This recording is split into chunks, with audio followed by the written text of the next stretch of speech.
distinguished fellow at INSEAD Innovation Policy Initiative, Dr. Kai Chan. Knowing Kai for some years now, he's always been traveling around, taking courses in different languages. He has immersed himself in French, German, and he speaks Mandarin or Cantonese, I'm not sure. Both, okay. I've always wondered why he was doing that, but now I know. He has plans for world domination. Okay, so Kai is, as I said, he's a distinguished fellow with the INSEAD Innovation Policy Initiative. He's also advisor to the UAE federal government on competitiveness and statistics. Before that, he served as an associate and an in-house economist for a boutique advisory and investments firm in Manhattan, US. And what else to say about Kai? He did his PhD in an obscure place called Princeton University, economics. So before that, he did his bachelor's in Toronto and his master's in Concordia. Did I get that right? No? No. I taught in Korea. All right. Oh, you taught that. Okay. So as you can see, I have a very long bio here. I'm trying to cherry pick from it. Without further ado, I'd like to give the floor to Kai, and we look forward to a very interesting discussion. All right. Thanks for the kind introduction, Sami. It's a pleasure to be here. Hopefully I'm not making too much noise with the microphones. But it's always an honor to be at INSEAD. I'm very happy, to be a fellow here. Recently, we had some very good news, actually, for INSEAD. It came out this past weekend, where I think we were rated #1 for the executive education program by international students, I believe. So, great to be part of such a great institution. And it's great that I'm also working for the government, that you have this, great linkage, that we're trying to promote, for the country, which is to have that knowledge shared, between, or I guess across academia, private sector, and the government. So without much further ado, I will give a little presentation today about the what I call the Power Language Index. And part of the reason I created this index is, well, one, as you may have heard from the introduction, is I'm a bit of a language geek. I like learning languages. So my mother tongue is Cantonese, but I also grew up in Canada, so my English is also pretty much a mother tongue for me. Over the years, I've actually become a polyglot in my 40s, believe it or not, or since coming here. So I've picked up French, which I always had a little bit of, grew up in Canada, but I've gotten it to a level where it's pretty much fluent now, I would say. And in fact, I'm actually going to Quebec City this summer, and that's more to work on Québécois, which is a slight different variation of French. In Dubai, I've actually been able to study German and Russian as well. So I've basically got now 5 languages, and Russian, once it gets to a decent enough level, it would be my 6th language. And the interesting thing is, I've also picked up languages which I think are very relevant and useful. People sometimes ask me, why do you learn Russian? And I'm like, Russian, it's, like 12% of the world's landmass, I think. It's also, 150 million native speakers. It's a nuclear power. It's a UN Security Council member. It's an official language for the UN, etc. It's the same thing. Sometimes I tell people I speak German. They're always like, why do you speak German? Every German speaks English very well. And once again, German is actually spoken in, I think, 5 countries. So you have Austria. You did ones in Europe, but there's also a good community in Africa that still has some pockets where it's still spoken. And so sometimes people don't realize, how powerful languages are, because I am also a world traveler and I love traveling. And one of the great things is that, I can eavesdrop on so many conversations now. Pretty much, 3/4 of the world I can eavesdrop on. So that's really nice. And like I said, language is also this really great door that opens many opportunities, for people. So, if you have a fluency in a given language, you can work in that place. I recently came back from Japan, and I was thinking to myself, wow, I really wish I knew Japanese. I know it a little bit because, languages are all related, and I know Chinese, and they use the kanji characters, the Chinese characters in Japanese. So Japanese, they have 3 systems. They have the katakana, hiragana, so those are 2 alphabet systems, plus they use the kanji for more complex words. So I know that, so I was able to kind of get by. So then I make myself think, well, language is all related. If you know French, you can kind of, get by in Italy somewhat. Or if you know Italian, you can, kind of live in Spain without really studying.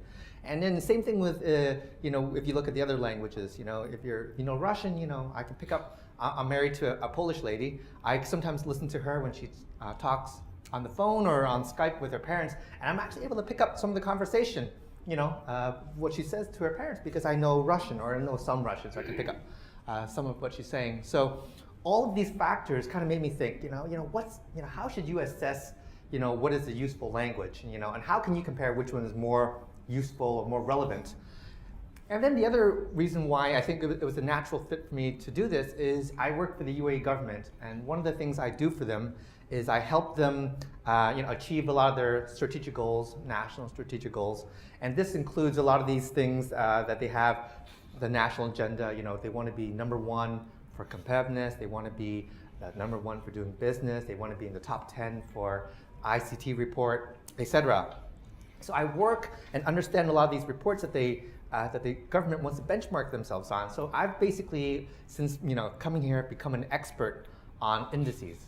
I can basically close my eyes and tie my hands behind my back and reproduce an index, probably better than the ones that are out there, to be honest.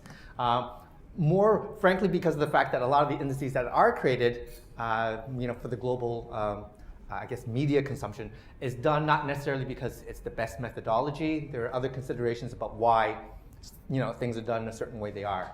So one of the things with this is I could overcome that obstacle that they have to deal with. They have stakeholders, which is why they don't always necessarily do the right thing for the index. Whereas for me, this was just more what's the correct way to build an index. So with that, I'll kind of give you a little background. So first, since we're talking about languages, I'll just first say one word. Unfortunately, I've been here for close to 5 years, but my Arabic language skills have not picked up very much since then. Having said that, I can still say sabah khair. I think that one is actually marhaba wa sabah khair. And had I known more Arabic, I would have been also be able to pick up on the poor and struggling little talk we had here earlier. Unfortunately, that's not one of the languages that I have capabilities in yet. But it's something that you will see that is actually a very important language in the world.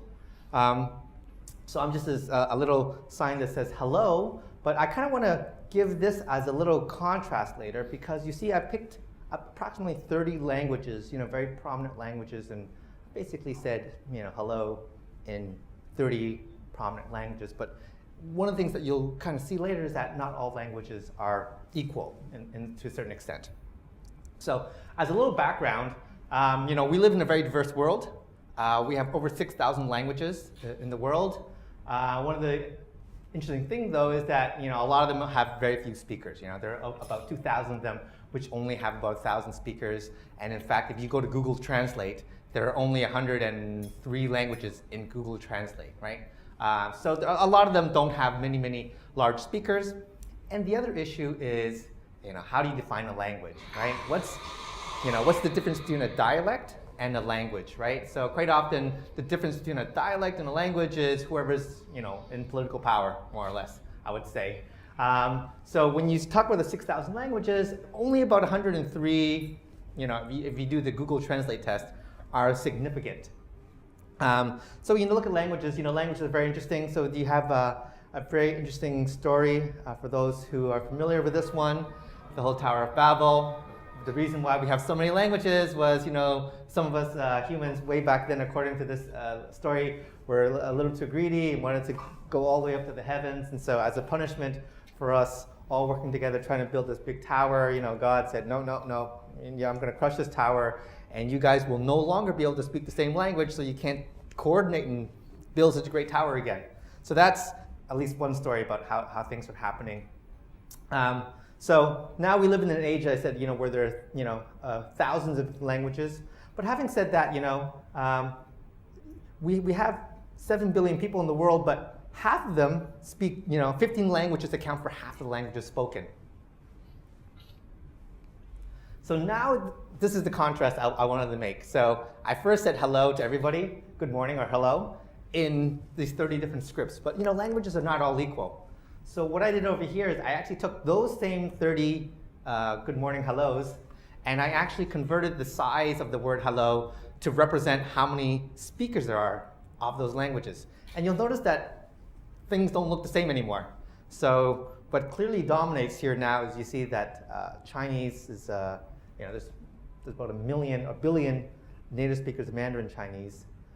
So this is actually more reflective of what hello would look like if you actually visualized it through how many native speakers there are of each of those languages. So the point over here is that languages are not equal in the sense that, look, if you want to get by, get around this world, there are certain languages that offer you more opportunities that are, that enable you to do more things with your life. So, and this is what this index is all about. So what I did is I came up with this thought experiment, and those of you who grew up in a certain era may actually know this character. So the thought experiment is, if somebody, an alien, were to land on the Earth, and this alien wanted to basically, have a fulfilling time on the Earth, so it has all the kind of normal human needs. So we'll assume the Martian has somewhat like a human personality. It wants to engage with people, it wants to earn a living, it would like to travel, it would like to, consume media.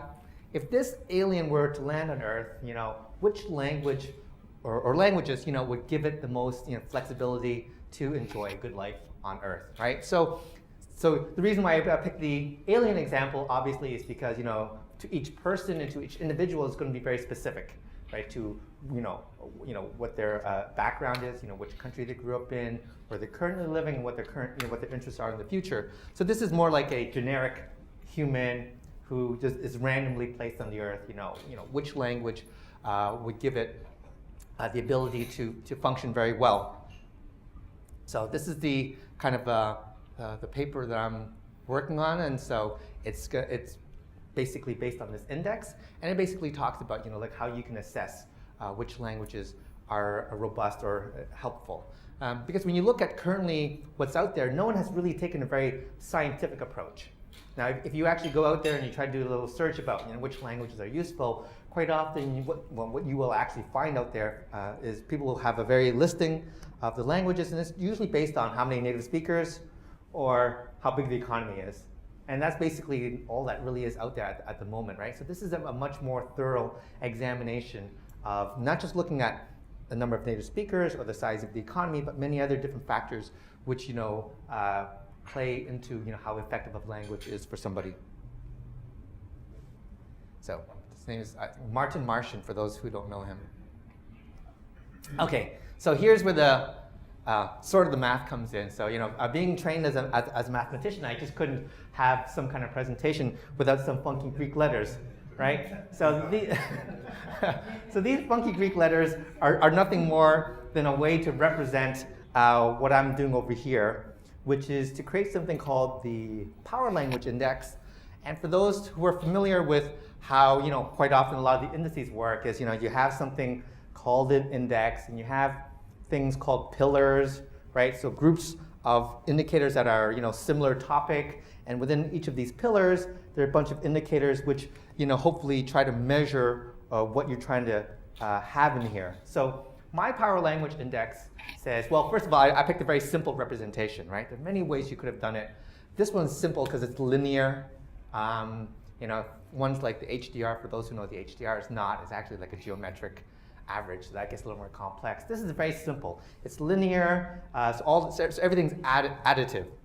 So you can actually work in everything in isolation. But I said to myself, what's really relevant for looking at the efficacy of language is, geography, right? How many countries can you visit if you know a certain language? GDP. Obviously, if you know a language, you can be economically active, in a certain country. Communication, right? What are the odds you can bump into somebody who knows that language, right? You travel to that land, or you're here, but you have people from Russia or China coming over here and traveling, if you knew Russian or Chinese, you could interact with those people. And another one that's very interesting is knowledge and media, right? If I want to go attend a university, well, a lot of them are done in certain languages. A lot of the good universities are in countries where the knowledge is passed on in a certain language. And then if you go, on the internet, there's internet content you want to read, it's in a given language. Same with feature films, etc. So I'm not going to go into too much detail, but you can see all the indicators I've chosen. So I kept it pretty small, so we've only had about 20 in total. And then lastly, the other one I picked up over here is something I call diplomacy, because, well, not all of us are engaged in diplomacy, but if you wanted to get engaged in diplomacy, there are certain languages that matter. So when the world convenes together, what language do they talk when they want to debate issues or discuss the global agenda?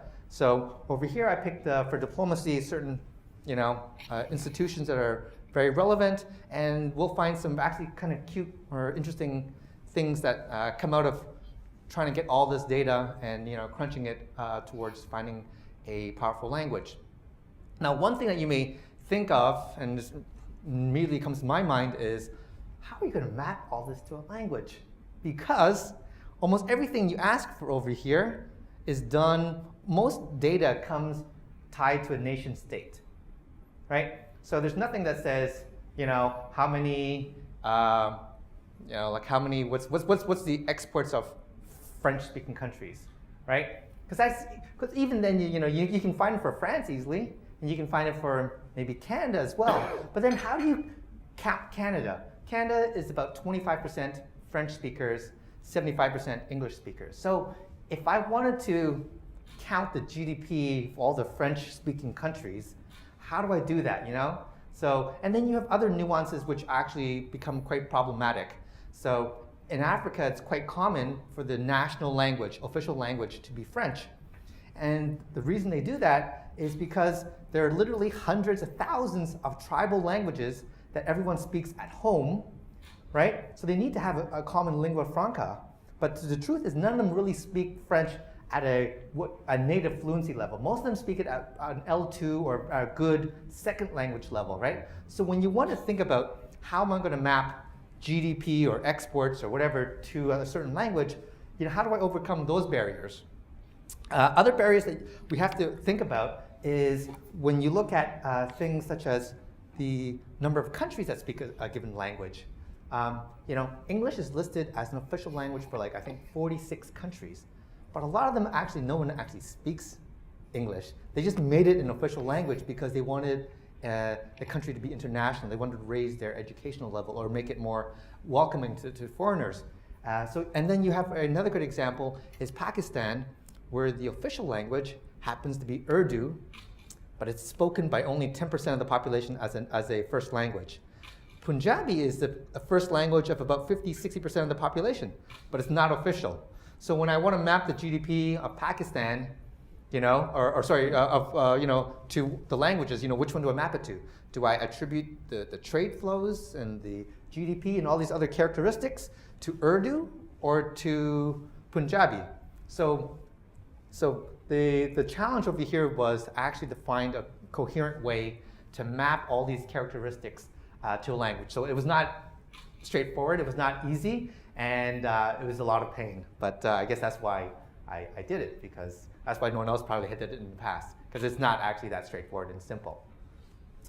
So let's look at some of the things. So I basically looked at 5 basic pillars. So, and I try to keep it simple, not to overload it with too many indicators in each pillar, but hopefully, I picked the ones that A, we can find data for, and B, the data is generally complete and generally mappable to the languages. So the first one I talked about was geography. Then I talked about economy. So economy, I did some really interesting things. Like I also, and besides GDP and exports, I also looked at things like foreign exchange market share, SDR composition, right? All of these, once again, are not tied to languages, so you have to, infer them, right? The euro is tied to 17 countries, I think, or 17? 17 or 20, I forget, I think 17 countries. So based on those 17 countries, you can attribute, because Germany counts for about 40% of the Eurozone market, then I can say that the foreign exchange share of the euro that's attributable to the German language is about 40% approximately. So I did techniques like that. Communication was another very interesting thing. One of the things I had to do, though, which is very interesting, was I actually had to think about how to properly address the fact that, you know, if you're Italian, you know, you can understand Spanish very well. If you know Chinese, you can somewhat function in Japan because you can understand the kanji. So this is where the concept of language family comes into place, right? So, you know, if you happen to know Russian, you can easily, or much more easily, learn one of the other Slavic languages.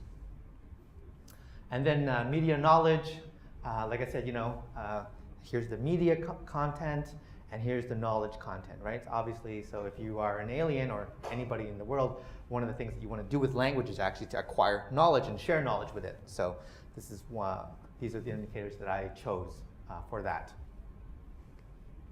And then diplomacy. So diplomacy actually has one very, very interesting thing. You'll see in the results page later. I picked the 3 big global institutions, and I basically just used an indicator variable. You know, is a certain language an official language of this organization, or is it a working language, or are documents officially translated in that language?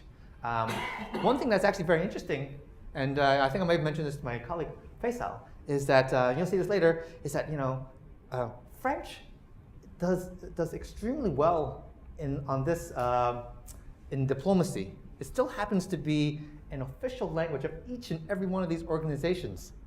Even though the de facto working language for pretty much all of them is English, French has retained itself as an official language for all of these and for many other international organizations as well. So it kind of shows you, you know, which countries have been very good, or not even countries, but which groups of countries have been good at promoting, you know, their language and their culture. Like you see La Francophonie is very interesting. You see also that the French are actually much more, French speakers are much more insisting that, you know, that they retain, you know, the level of Frenchness, if you want to call it that, you know, in organizations and in meetings, right? And you'll see that it's much less so. So in Germany, you know, if the dialogue changes, if there's a foreigner at the table, all the Germans will, you know, start speaking in English. But you know, in French context, quite often, you know, they'll try to see if you can get by in French with them, right? This is very interesting over there.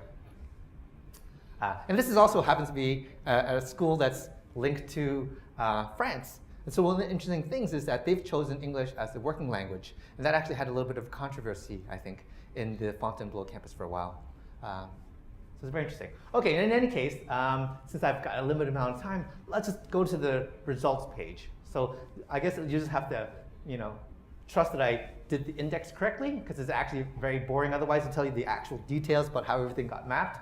And I don't think this is less of a technical, more of a seminar kind of session. So one of the great things, though, is when I created this index, the really cool part is the score, the final score, is actually cardinal. It is not an ordinal measure. In almost every index I look at, ordinal measure means that I see a number, this number is bigger than that number, and that's all I can say about it, right? It just means that English is more useful than Mandarin Chinese.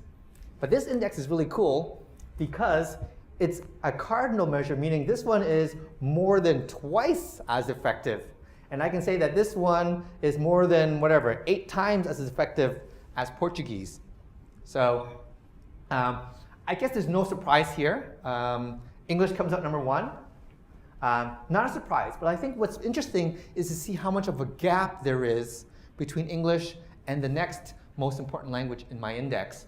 And what's also very interesting is to see is that French is still, you know, retains a high position in the, in the global languages space. And you see some of the other ones that are very interesting as well. Arabic, where we are, you know, does quite well. It's actually number 5 in my index. Then we have Russian, German. Hindi was a little bit interesting because I actually separated from Urdu. If I added Urdu to Hindi, it would slightly be higher than this. Now, for those who are not so familiar, Hindi and Urdu are, depends on who you talk to, effectively the same language, but done in different scripts. So one uses Arabic script, I believe, and the other one uses, I think, Sanskrit script. And they've basically been separated since the partition of India and Pakistan. So they've developed over the last 75 years their own little unique characteristics as well. Most people now classify them as two distinct languages, and so that's what I did. The other issue is quite often with the Chinese languages as well. Some people will actually want to call all the different Chinese languages just one Chinese language, and Mandarin versus Cantonese, etc., as dialects. I actually kept them as languages because they're basically mutually unintelligible, right? Somebody who speaks Mandarin will understand about a spoken Cantonese maybe 2%, 3%. They'll understand a lot for the writing, but spoken, they'll pick up maybe 2 or 3%, which is why it's very interesting. So, like I said, the other big challenge over here was, picking the 150 languages that I compared, because like I said, you had to pick ones that are classified as languages, and like I said, the difference between a language and a dialect quite often is who's in political power at that moment.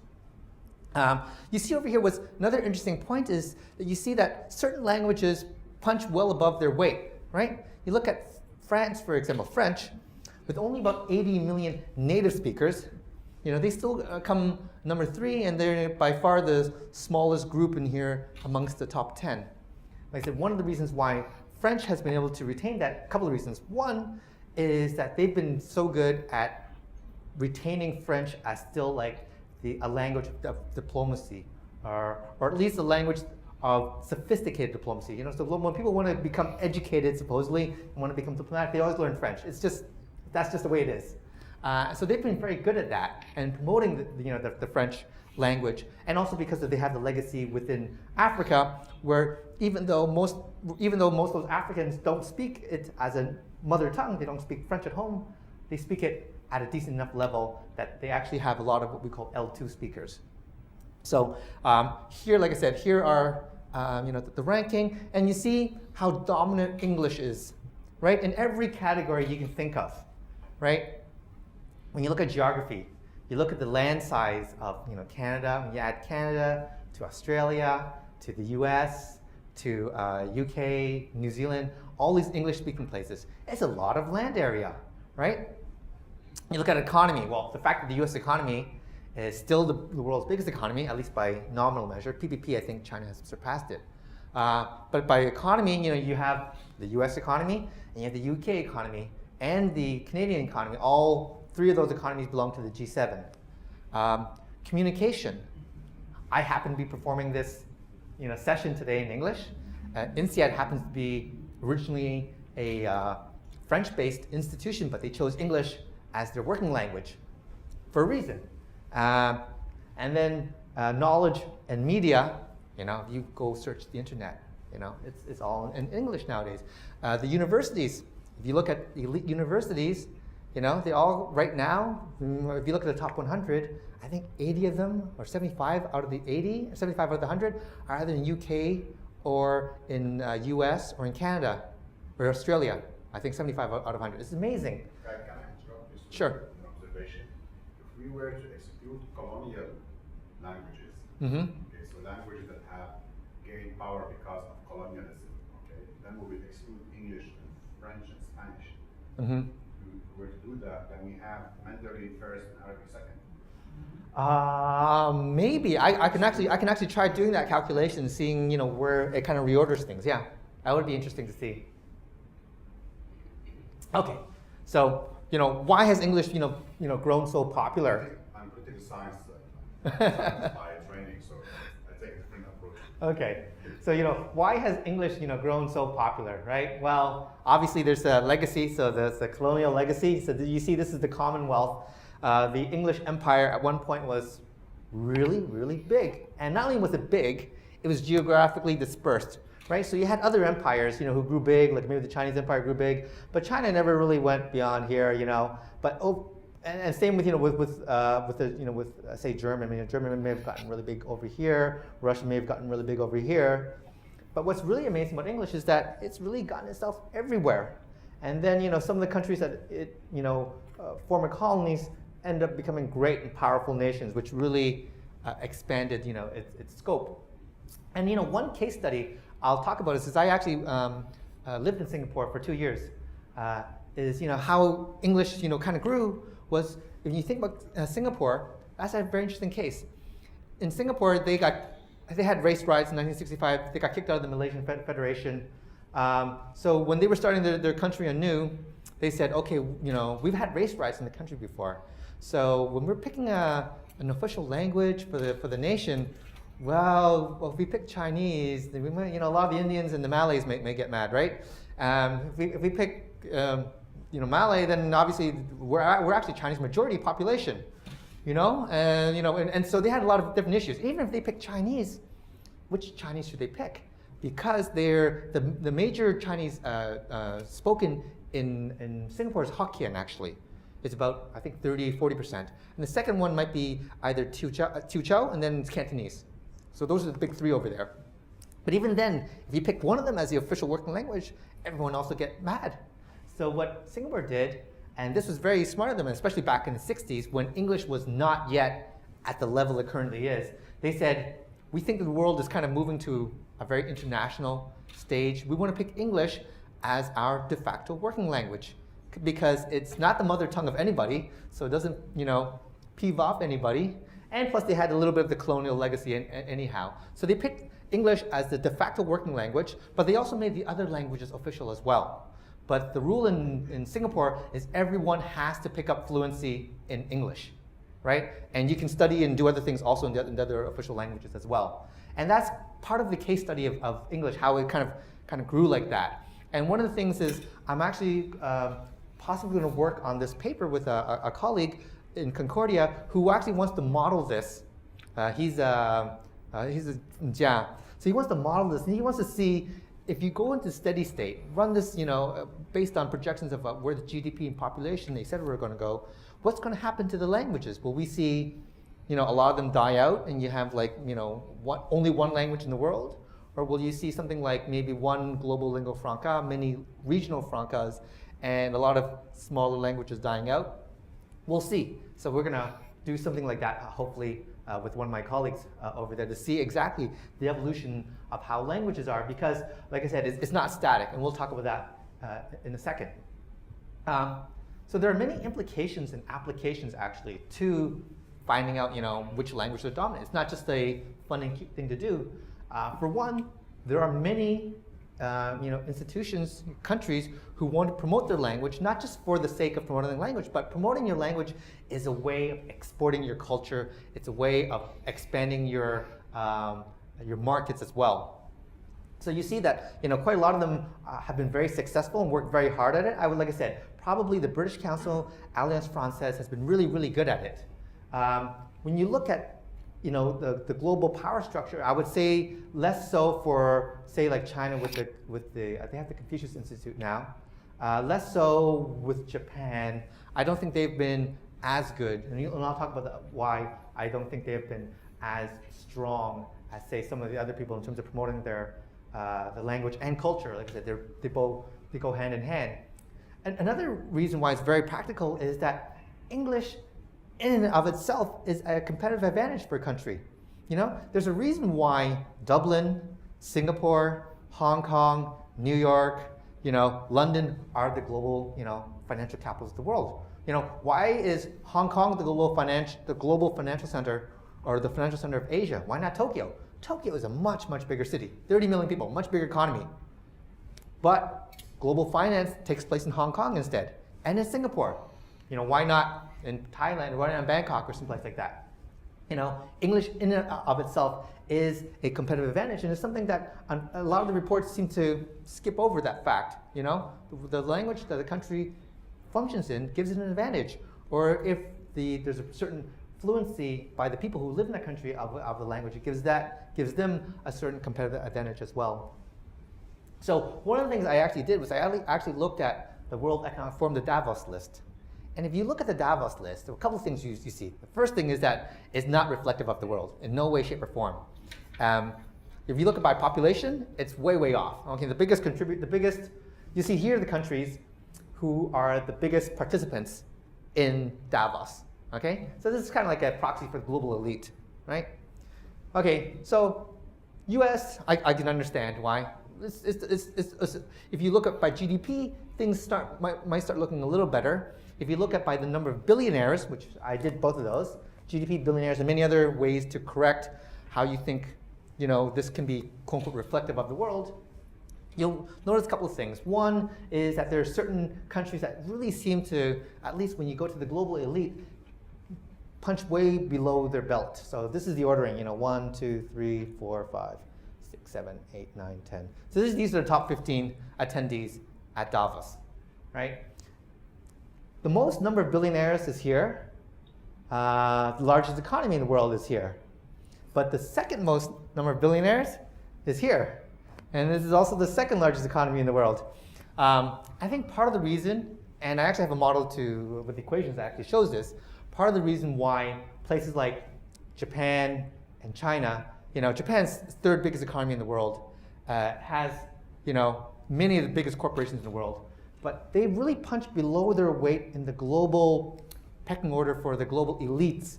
And because a lot of that is done in English. And when you look at the English fluency level of places like Japan and China, it's really not that strong, and which is probably why their voice is not as strong on the global stage, right? When you look at the Open FT or any important dialogue, what's going on, when you have global debates, right? It's very seldom that you have somebody from Japan or China, even though they come from the second and third biggest economies in the world, writing op-eds, for the global market about what needs to be done at the next WEF council meeting or whatever big agenda, right, for the UN or IMF. And I think part of it's because their English proficiency level is very weak, and most of the global diplomacy is done in English at the moment, which is why when you look at India, which has a much higher English fluency level, even though in terms of its size of its GDP and the number of billionaires in any other measure, it should be way, way behind China, way behind it. It's like about only 1/5 as many billionaires, and about GDP is maybe only like 1/4 or half of what Chinese level is right now. But it does way better over here. So there are many implications for this. Yes. Shouldn't Canada be ahead of where it stands? Well, Canada's a very small country. Don't forget. So it actually does quite well when you consider the fact. The UAE is as well due to English. Well, the UAE has another interesting factor to it, right? Because of relationship through GAC and other means as well. This is only for the World Economic Forum. This is only for Davos, but Davos I'm using it as a sort of a proxy for global elite at the moment. So many implications for that. Sorry, you said the UAE has another advantage? The UAE, because of the fact that we have a relationship with WEF through GAC and other means, which is interesting as well. You see how many, the next Arabic-speaking country is actually Saudi. I think it's somewhere down here. English, German, French, and maybe a little bit of Italian, German, Hindi, English, French, Japanese, Russian, Chinese, English. Over here, as we know, is a real mixed bag. We live in a very mixed bag country. This is Spanish, English, French, Dutch, French, and Italian. So, and the other thing I want to talk about is that the power of languages is not static over time. I didn't actually do this in terms of actually doing back testing the data, since 1800. So this is my hypothetical since 1800 or 1700 line. My guess is if I used the same data or similar data, the languages, you can kind of guess which ones they are, would have looked like this. All kind of like, because everyone's kind of just regionalized, so the global influence is not that strong, and then, then things change, right? I think English probably, if you ran the data, probably took off a lot like this. Russian probably declined a little bit. Chinese Mandarin Chinese has picked up a lot. It was probably very important at one point, kind of lost a bit. When did English become dominant? In my slide, I don't know. I mean, we definitely see it like in the 1950s. Russian at one point was really on the stage. It was like the second biggest economy in the world in the 1950s, and then it kind of tanked. French was doing, was for the longest time, competing with English. German was at one point a real powerhouse. All the Nobel Prizes were being won in Germany in 1800s. And then after the world wars, et cetera, I think it declined quite a bit. But like I said, it's not static. And one of the projects I would like to work on is to see what kind of steady state we could expect, not just from these languages, but from all the other languages. Because one of the big implications is, will we see languages dying out? A lot of languages don't have many speakers, and you see that certain languages are really growing in prominence because we live in a globalized world now. So since we happen to be also in the UAE, I figured I would look at Arabic. I think for Arabic, it's an interesting question. It's right now in my index a top 10 language, but I think it has an uncertain path forward. So I'm pretty confident to say that I think Mandarin Chinese will grow in importance over the next 100 years or so. Where Arabic stands, I'm a little not so sure, to be honest. I think for one thing, Arabic happens to be a very difficult language for people to pick up who are non-native. So that's one of the things that makes it difficult. And I think it's also one of the reasons why Chinese has not really picked up as quickly as maybe the rise with the economy. Is even though it's so many speakers and you have expat communities all over the place, and the most number of travelers, foreign travelers now are actually from China, is that most people don't pick it up because it still happens to be a very difficult language for them. The other issue for this region, I would say, is that right now, not much knowledge or science is really done in Arabic at the moment, and this is something that maybe for policymakers want to address. If you actually look at how Arabic does in terms of knowledge, how's it do actually? Knowledge. Here's Arabic. When you look at knowledge and media, this is where it's really weak, right? So, given the fact that we're entering the age of knowledge and the knowledge age, this is something that maybe as policymakers, you want to maybe start promoting, right? Building more universities, in the Arab world, which will, maybe even start doing some education, in Arab as well, etc. Have you taken into account the fact that through lots of people use Arabic at least in their religious? Quran, yeah. So L2 speakers, they get a lot of that. So I get a lot of L2 speakers. Did you factor that in your Yeah, model? yeah. And the other issue for Arabic right now is, right now there's a decline in oil price, and a lot of the fate of the Arab world is tied to oil, right? When oil is high, there's a lot of money here. Well, people want to pick up Arabic because it's very relevant. When there's people, Arabic people with with money to spend, then money matters. So that's gonna, we don't know where it's gonna take the Arabic language. Just All right. one more question. Sure. In the media, have you taken into account the book production or the number of or is it just internet and? I only picked internet. If we did books, Is that available? no, books are available. I was thinking I could add books. I was thinking adding books, but I was thinking, okay, it's becoming highly less relevant now. So the other thing is you also have to pick up how many books are published and then how many books are translated into that language as well. But yeah, that is not available in a coherent manner. It's usually ad hoc. You have to basically Google search. There's actually not an agency that I know of that actually catalogs this data. It's very hard to get on comparable for the 150 languages I kind of measure. So Kai, when it comes to knowledge and media, I think all languages but English are at disadvantage. Yeah. Because it's mostly done in English. Yeah. This discussion is also related to Germany, for instance, and France, Mhm. to deal with the fact that most top journals, for instance, are Yeah. English language. Yeah, which is one of the indicators I have. And all these different word Yeah. markings of scientific output. So I don't think it's something huge. This said, I'm not saying Mhm. that Yeah. I'm not lagging in that regard. But one thing that might be interesting to look at in the future Mhm.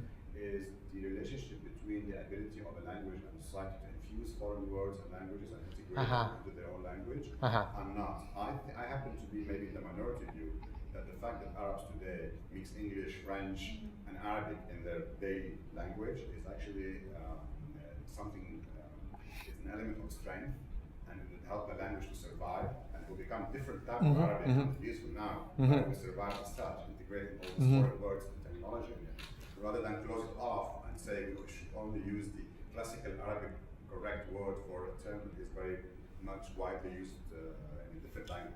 Well, that's actually very interesting. So for people in this region who happen to have fluency or English, French, and Arabic is a very common combination over here, right? I mean, that's a very powerful combination. Just from 1, 2, and 3, that enables you to enjoy a lot of success in the world, to engage with a lot of the world, right? Obviously, if someone who spoke maybe like, I don't know, this. See, well, if you know this, you don't really need to know this as much. See, these are totally different language groups. This one, this one, this one, this one, this one. Totally different language groups. If you were, in Morocco, I noticed it's quite difficult or common in the north to find someone who can speak Spanish and French. That's in addition to Arabic and English, actually. Yeah. So you can just imagine that. So you can imagine, how much of the world they can access, because of that. Yeah. Sorry, I just have Yes. one more comment. So, this is what I was thinking. Thank you.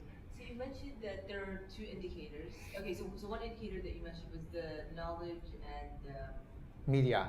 knowledge and media. Yeah, 4 indicators in it. That's a pillar. Right, and that is definitely a weakness, and that's what Sammy was talking about. That most languages are going to suffer relative to English in that department.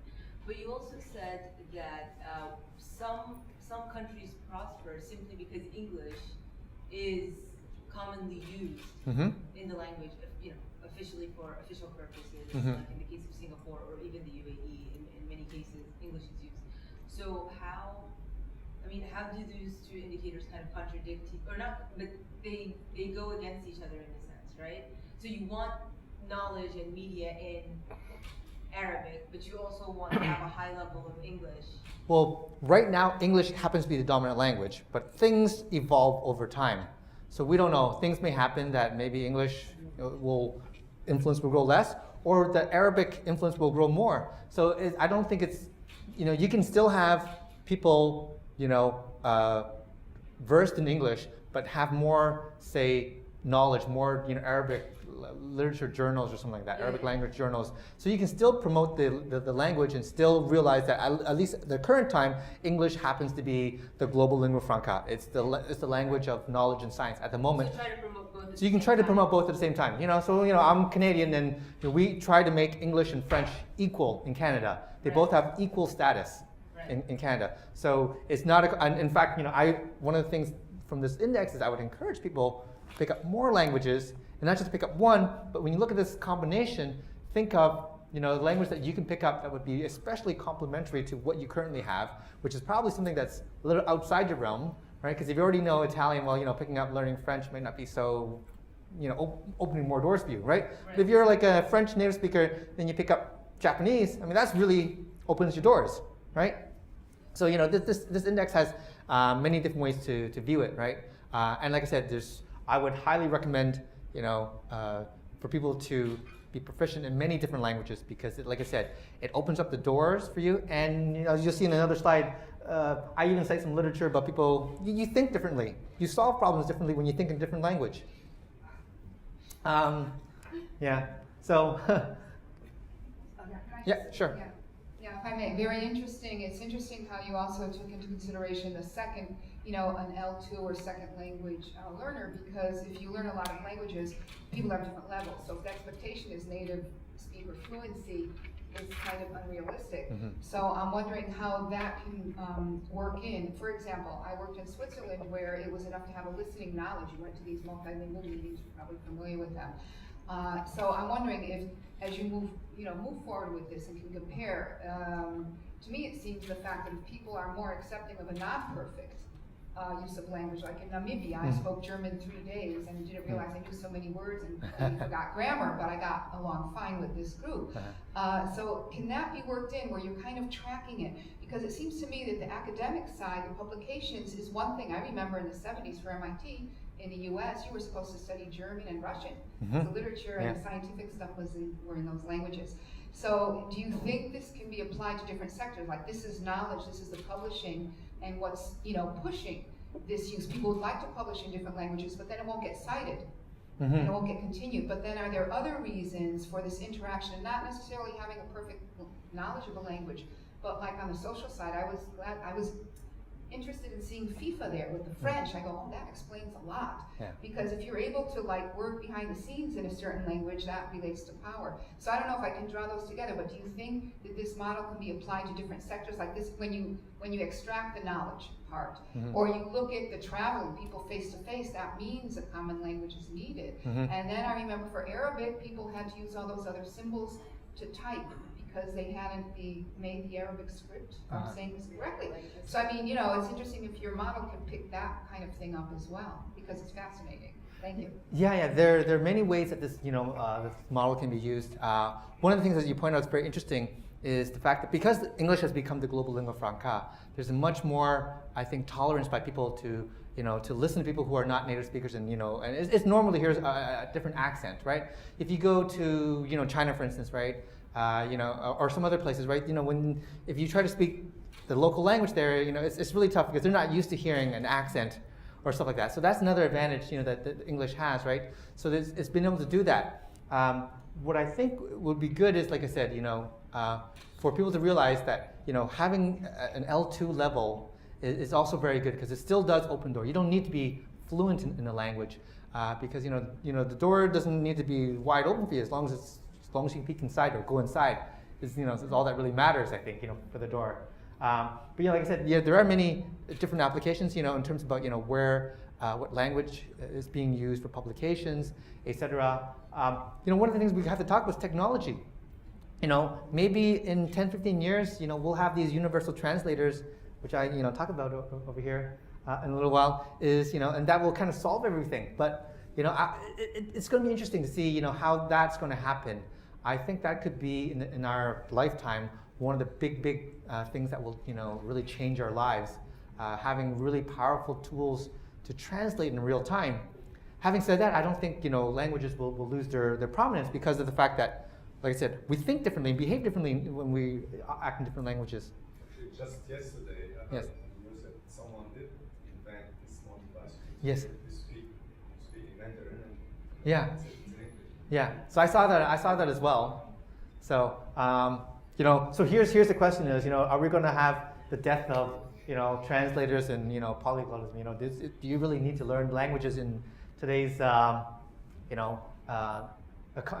modern economy? At some point, I think we will probably invent some really cool tools that will be mass market and really cheap, and everyone will have it. So I think that's going to really change everything, and then everyone can retain their language if they want. I don't know. But the truth is, I think that's probably not going to come, at least not in the next little while for me. And then that's more like a medium or long run thing. So I still think you still need to learn languages because this is Keynes. I got to put on Keynes. In the long run, we're all dead. So so you're waiting for that technology to come for you to get that universal translator. I still think it's better for you to pick up languages. Now, having said that, as an economist, most of the data suggests that if you're doing it purely for a rate of return, ROI, you're probably not going to get it. So we're looking at some of the data that we have. I think in Canada you get about a 3 to 6% premium for being bilingual, depending which province, which gender, etc. In Switzerland, they find that the German speakers have, relative to the other speakers, higher incomes, etc. So there is actually a gain, and obviously this is one that's cited by The Economist. Within Europe, there's a higher premium to learn German versus, say, French versus, say, Spanish. So like I said, once again, languages are not equal in that sense. But the gains, like I said, are usually not so big in the sense that, okay, if that's your sole purpose is to make more money at the job, that's probably, given the amount of investment and time that you need to take, and maybe even paying for courses, that's probably not the biggest investment. Unless you're a translator, then of course it makes sense. But I think one of the things that's really interesting about languages, like I keep mentioning, is that you actually think and behave differently when you operate in a different language. So. But Sure. it's also there's the cultural element that's for me at least as important as, if not more important than the economic. Yeah. The economic benefits of learning Mandarin. I learned Mandarin like 3 years ago. Uh-huh. for two different reasons. The economic benefit is minimal enough. Yeah. I'm gonna work in China, but the cultural benefit Yeah. and the social benefit is huge. Yeah. And even watching a Mandarin movie on Etihad Airline, it's fantastic. Even if I understand 20% of Yeah. it, it's different. It makes you happier. Yeah, yeah. So like I said, I would not push, I'm not the one who's going to push the economic argument. I'm the one I agree with you exactly. It's more if you want to live a fulfilling life and really explore the world. That's where the real benefit comes from. There's also another interesting study is from the US. It's about people who actually pick up Spanish as a second language actually have a negative return. I was just gonna You know that one? Yeah. And the reason is, the reason behind that was? I think they're not able to. Compete with the L1 speakers there, because Yeah, exactly. there's so many L1 native Spanish speakers in the U.S. that you, as picking up Spanish as a second language, well, now you're going to compete in the marketplace, against all these like 30 million native speakers of Spanish, right? You're not going to really win there, but you might win because you can have a conversation now, with your I don't know, with the person at the restaurant or your tailor or your, so it's more social benefit. But in terms of the economic benefit, they found it in the U.S. So there's a lot of interplay. So this is something that is relevant this is the European market, right? It would look very different for other markets as well. I was just gonna say, I think this is complicated because I think here, I encourage a lot of people to improve their English proficiency as much as possible. Mhm. So like if you're a native Arabic speaker and you've grown up here, you grew up in the region, I think that you'll have a lot more job opportunities and you'll have a lot more economic opportunities if you improve your English language proficiency. Yeah. So I think the premium could be large in some context. Yeah. Yeah. So the premium really depends on context, where you are, what you already have, etc. So it's very specific, which is why, like I said, this index is done from the perspective of an alien landing, who you don't know what they already have and what, where they are currently living, etc. So with that, I will kind of say thank you. And like I said, once again, this is the I call it the population representative way of saying thank you, because it's, like I said, it's all done. So now you see which languages really matter.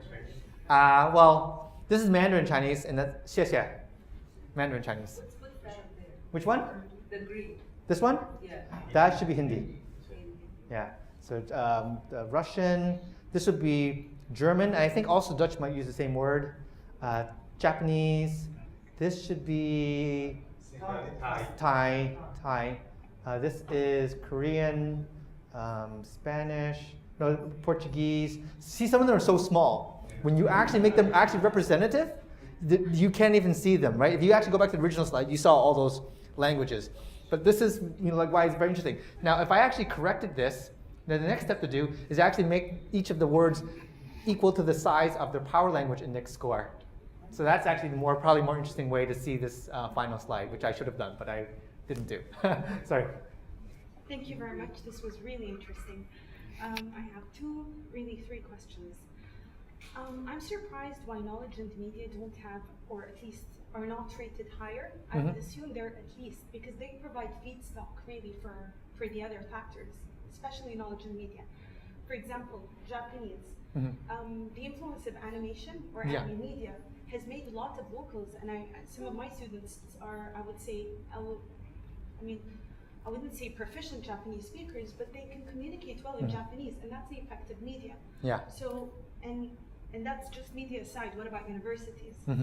Also, external factors. I'm surprised that there isn't sort of a metric for external factors that, for example, feed into history or age of the language. I wouldn't say so much as age, but history at least, political history, if you will. Also, cultural attitudes. French is a very curious example because it's not spoken much, but it's highly influential.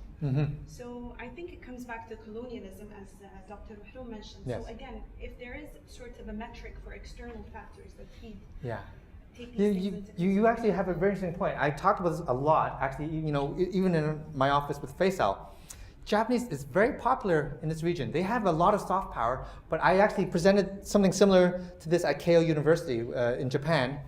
And we were talking about why the Japanese language is not as influential as it could be, because when you look at it, third biggest economy, second biggest contributor to the UN budget, IMF budget, all these kind of things. But when you look at all the metrics about their global influence, you name me like a high-ranking Japanese official in the UN or the IMF. It's not that many, but they have the second biggest contributor to the budget for these institutions, and anime is so popular, etc. But they have a very different kind of mentality, and I think psyche, where they're not as being promoting it as much as I think they should or they could.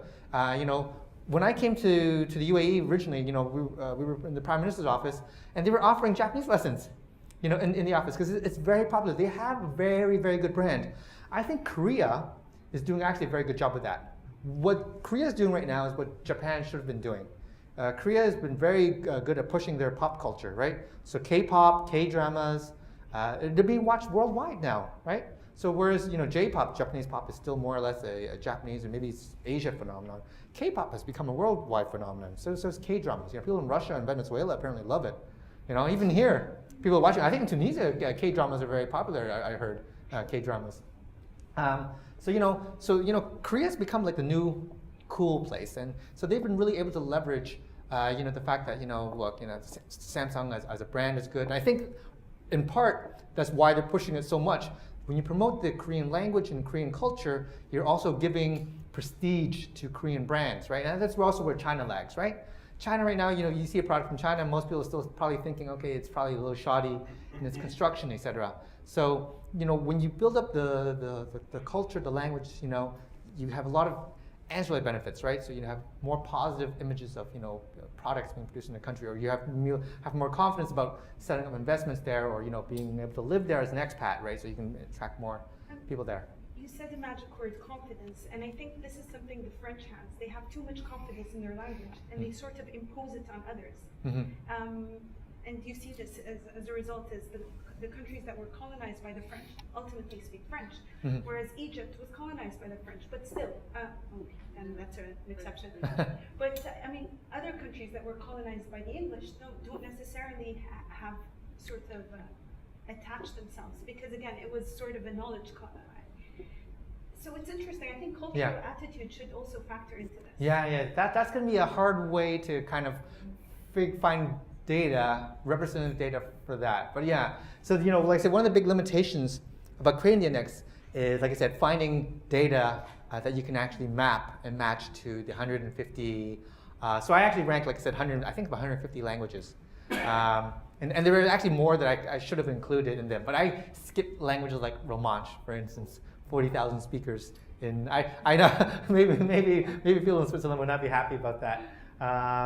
But maybe I should have thrown it into the sample, but it would have had a very, very small score because of the fact that it's only 40,000 speakers of Romansh.